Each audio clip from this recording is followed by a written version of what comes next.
तो सोनमा तोहरा भैंसुर गे तोहरा भैंसुर गे चली जैबी हमारा से दूर गे कहवन हलो हमर कसूर गे।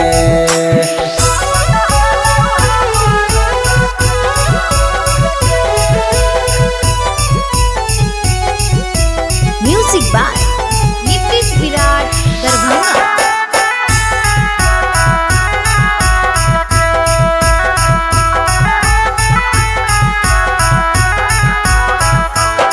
आगे तोरा संगे हमें कते रहिए खुश गे केकरा से कहिए गे दिलवा के दुख गे। आगे तोरा संगे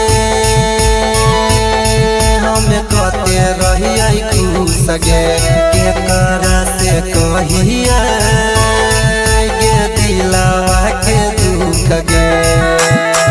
आगे आशिक यादव कृष्णा के गे दिलवा देली तूरा गे दिलवा देली तूरा गे चली जैबी हमारा से दूर गे कौन हलो हमार कसूर गे। अभी आप सुन रहे हैं यूएमपी म्यूजिक को।